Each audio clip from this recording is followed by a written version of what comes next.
Bismillahirrahmanirrahim. Praise be to Allah who created the heavens and the earth and made the darkness and the night. And made the darkness and the light. It is He who has created you from clay and then decreed a time period for you that is known to Him. Yet you doubt within yourselves. And He is Allah in the heavens and on earth. He knows what you hide and what you reveal, and He knows that which you earn. Sadaqallahu al-Azim. May the peace and blessings of Allah be upon our Master, Sayyidina Muhammad alayhi salatu wasalam. Ya Allah, send blessings in our Master Muhammad, who opened what was closed, who sealed what had gone before, the helper of truth by the truth, the guide to your straight path, and on his family, may these blessings be equal to his tremendous position and grandeur. One of the greatest gifts that can be given to a man is to be in association, in sohbat with the righteous. Being in association, being in companionship with the ones that Allah loves, it lets a person reach to his reality. The Quran Karim is telling us of the best of the companions. When Allah subhanahu wa ta'ala says, Bismillahirrahmanirrahim, and whoever obeys Allah and the Messenger, then they will be in the companionship of those on whom Allah has shown His favor, of the prophets and the Siddiqeen, the Shuhada and the Salihin. And what a beautiful companionship it is. How will we know who they are? The Holy Prophet ﷺ told us. Someone asked him, Ya Rasulullah, which of our companions is best? And his reply was, the one whose appearance reminds you of Allah, and whose speech increases you in knowledge, and whose actions remind you of the hereafter.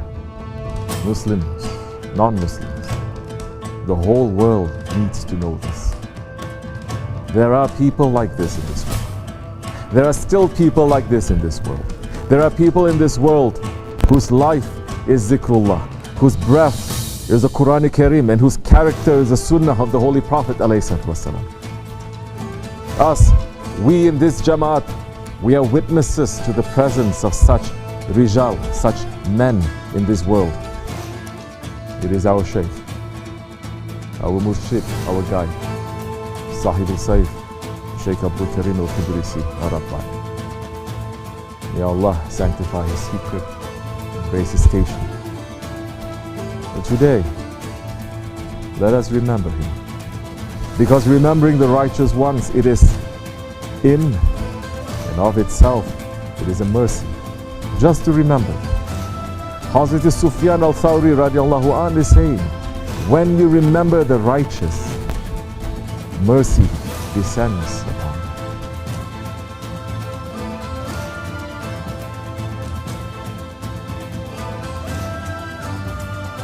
you. We knew him.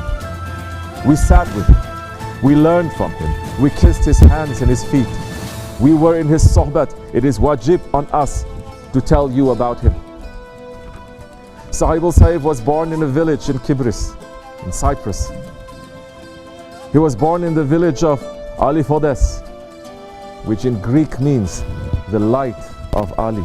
Because even the Greek people in that area, they saw the light of Shaykh and his grandfather Ali, who was himself a friend of Allah.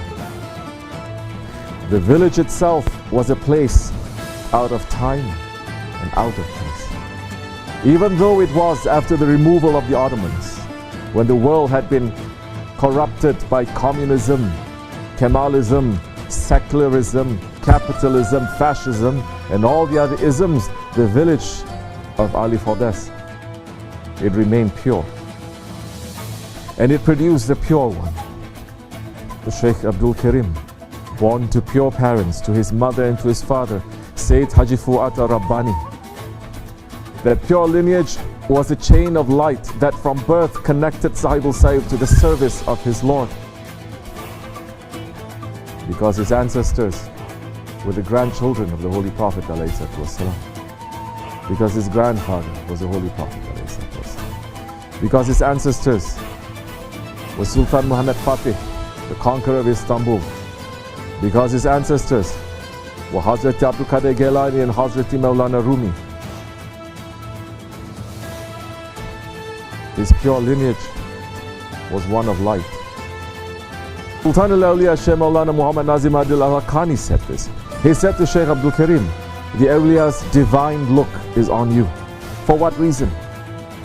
Your father is very connected with us. His father, Mehmet Dai, is very connected with us. Those above him in your family chain, they were pure awliyas that lived on that mountain. They were Allah's humble servants. They were in worship and prayer, and they were those who were not rebellious to Allah. All of them had the medal of sainthood. For that reason, it has come to me. The Shaykh Abdulkerim was from the time of childhood carrying that rank and that responsibility. From his birth, he became the servant of Shaykh Maulana Sultan al-Awliya. Because Shaykh Abdulkerim's father, Sayyid Haji Fuad, was one of the most brave, most dedicated and most noble murids of Shaykh Maulana. Shaykh Maulana himself said, what Hazreti Abu Bakr was to the Holy Prophet, Haji Fuad is to me.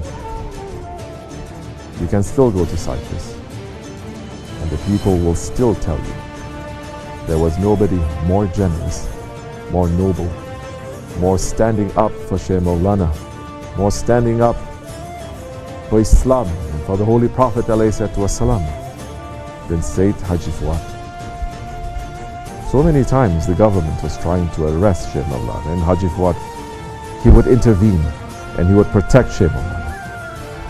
May Allah have mercy on him and raise his rank. When he became older, when he was in his teenage years, Haji Fuad took Shaykh Abdulkerim to the holy city of Damascus. His intention was to send him to the service of Grand Sheikh Abdullah Faiz Dagestani.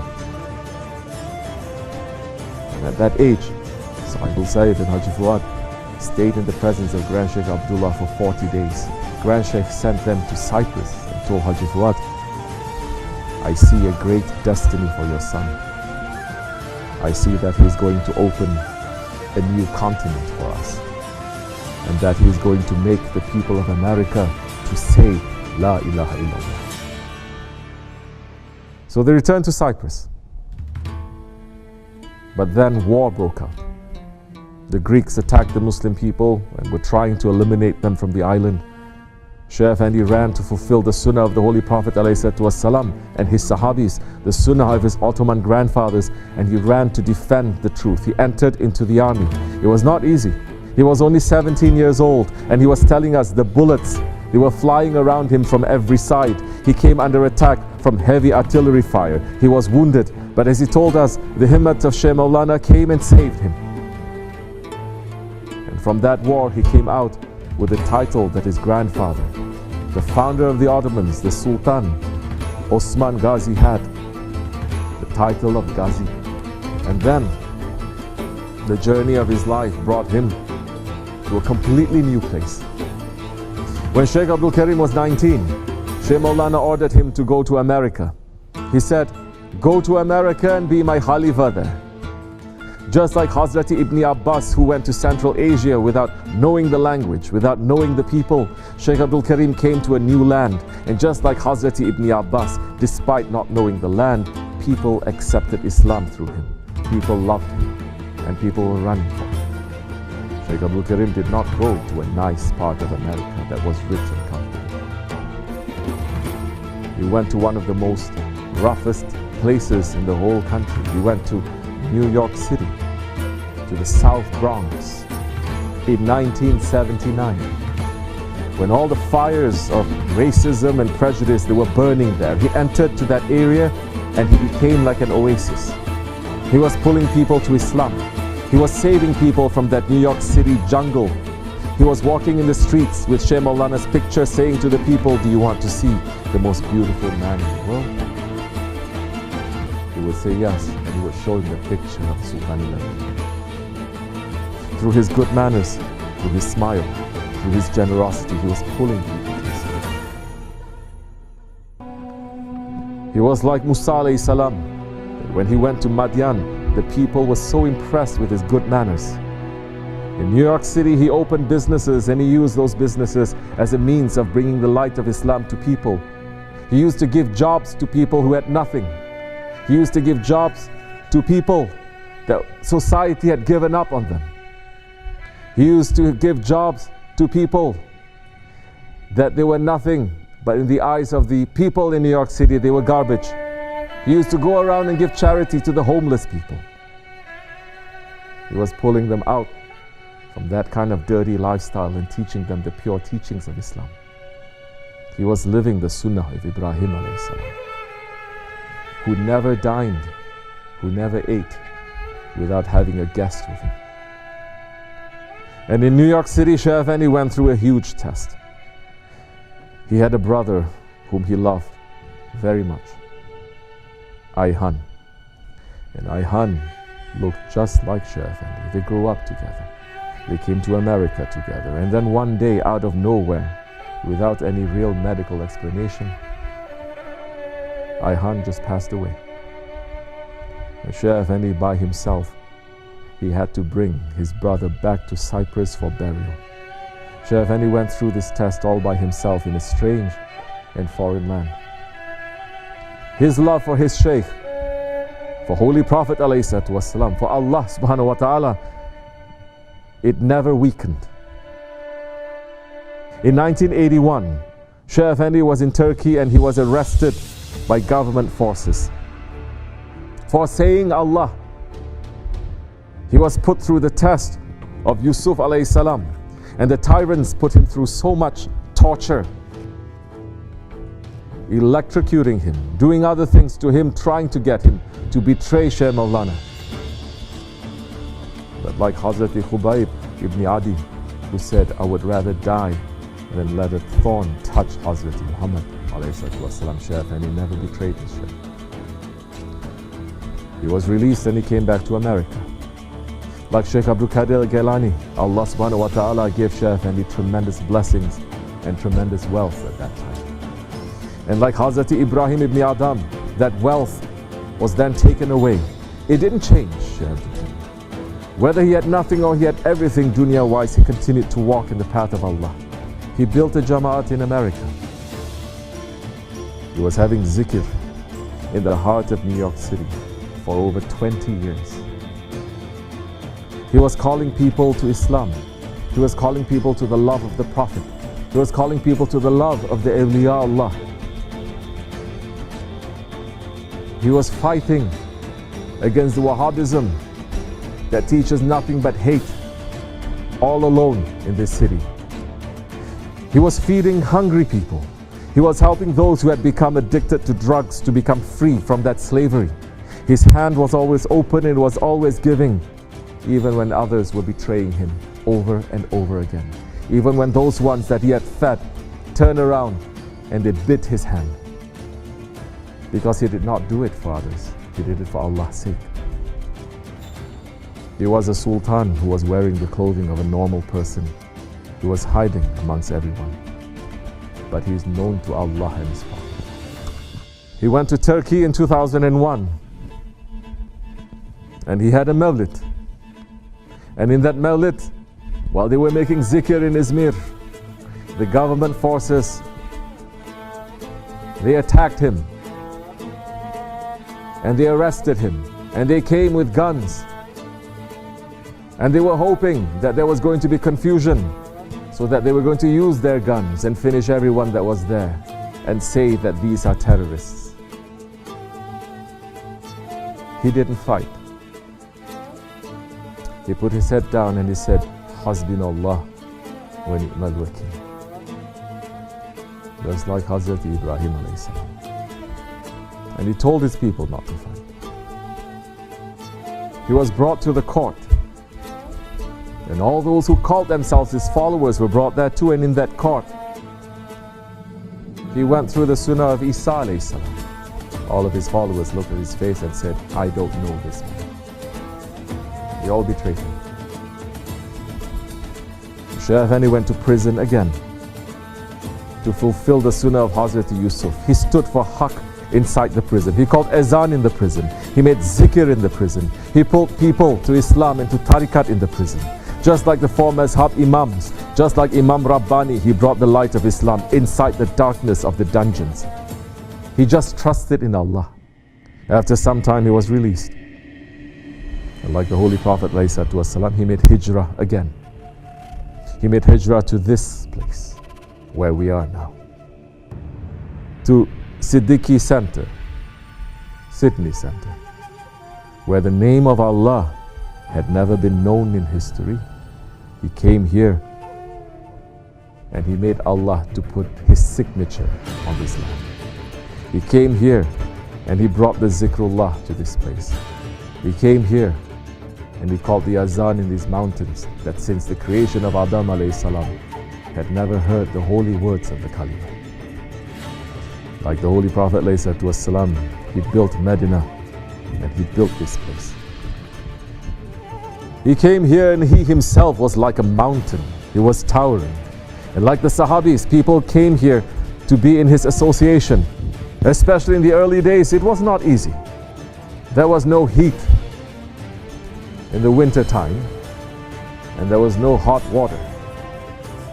The winters were very harsh. The masjid at that time was a sheep barn, right where you are sitting right now. There were 100 sheep running around. But their hearts were like rose gardens. They were happy in being in that association and walking in the footsteps of the Holy Prophet ﷺ. Because for these young ones who also came from the jungles of the city, they were tasting for the first time what it means to run away from the dunya and to run to Allah. Shaykh Effendi began traveling around the world and building his work, because he had a huge work that he had been destined for, to help prepare the world for the coming of Hazrat Mahdi alayhi salam. Shaykh Effendi is saying, this is what my father rahmatullah alayhi used to say. We are waiting for Mahdi to come. We waited and waited, and when he understood that he was going out from this world, he said, we waited for him, our time is up, we are going. But he said to me, as for you, there is a big possibility that you're going to see. He said, your grandfather waited, your grandfathers waited, I waited and he didn't appear. He said, he didn't appear in our time and I'm going. He didn't say, I don't know anything about it. He said, he didn't appear yet and we are going. He said, you might see him. Shaykh Abdulkerim was preparing the world for that appearance. He was preparing the world to protect ourselves from the fitna of Dajjal.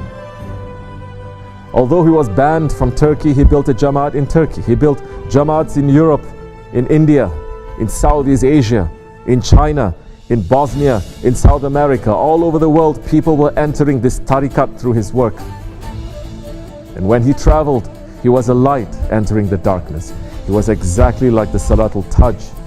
It's describing the Holy Prophet ﷺ, the beloved of the poor ones, of the strangers, of the miskin people. When he went to India, people would just see his face and they would begin to cry. He was praying for them. He was feeding them. He was showing care to them. People who had been forgotten by this cruel dunya, they were not forgotten by Shaykh Abdulkerim.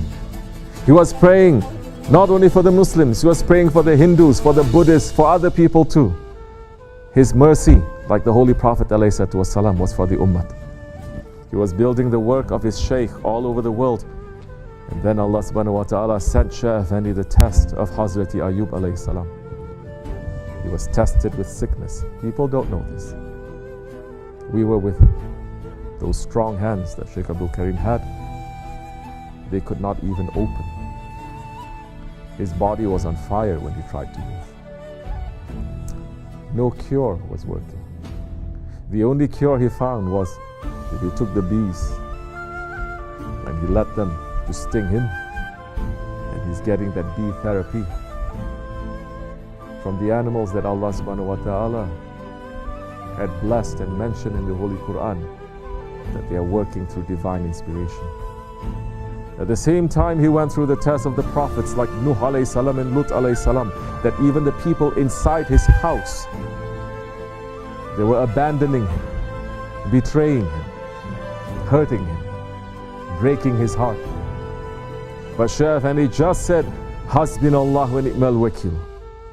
And he continued the way. He continued the work of his Shaykh.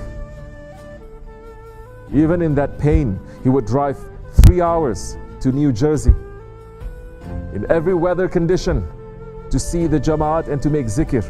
Even in that pain, he would travel to Cyprus to continue the work. A normal person, maybe he was going to die in that pain, but Shaykh Effendi stood and continued, and he was patient. And just as his health was coming back to him, he saw that his time on this earth for now was finishing. He told the murids their instructions of how to continue. And to some, he told exactly what was going to happen.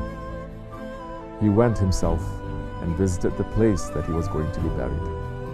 And on the 10th of Sha'ban, 1432, the 30th of June, 2012, he was veiled from this world. We say veiled because Shaykh Maulana says veiled. Shaykh Maulana said they took him to the other side now, behind the mountain of Kaf. You understand? To the side of awliyas. The strong ones are on his side. They made him disappear from here. And this is just a taste of who our Shaykh is. If we have a lifetime, we cannot describe him, because Shaykh Maulana said that Shaykh Effendi lived the lifespan of 50 men inside one lifetime. But we can say a little bit more about him. He was like Hazrat Abu Bakr Siddiq in his defense of Shaykh Maulana, in his hizmat for the truth, in his total sacrifice for the way of Allah, and for his tenderness in front of Allah subhanahu wa ta'ala. He was like Hazrat Umar radiallahu anh in his secret caring for people, in his sense of justice and his speaking up for haqq. He was like Hazrat Osman in his total and complete generosity and modesty. He was like Hazrat Ali in his wisdom and his charisma and his knowledge. He was like Hazrat Hamza in his power and his bravery. He was like Hazrat Hussein in his sacrifice and his submission. And his voice was like the voice of Hazrat Dawood alayhi salam. He was beautiful, like Hazrat Yusuf. And yes, we say what Hazrat Aisha said. If the companions of Zulaykha had seen our Shaykh, they would not cut their fingers. They would cut out their hearts from ashq. He had a dream like the dream of Sultan Osman Ghazi. He had a goal like Sultan Mehmed Fatih Khan. He could build a civilization like Sultan Sulaiman. He had the worrying and care for this ummah like Sultan Abdul Hamid Khan. And like the martyrs of Chanakala, he gave his life in the service of Islam, the service of Khilafat. We cannot describe him. It is as Hazrat Abul Hasan Hakkani Qaddasallahu Sir is saying, people cannot describe me. No matter what words they use or what category they put me in, I am other than what they say. Let us call him what he called himself. He was an Abdullah. He was a servant of Allah. He lived with that title. He left this dunya with that title. He is living again with that title. His invitation to the whole world was this: be a servant of Allah. Be an Abdullah. Be an Abdullah. His life, his character is perhaps described best in the words of the Pir of our tariqat, Khwaja Shah Naksibendi, who said, the men of Allah do not admire what they are doing. They only act out of love of Allah. This is just a fraction of the reality of SahibulSaif. If anybody wants to learn from him, they can come. His work continues, the service continues. May Allah give us the strength to continue this way.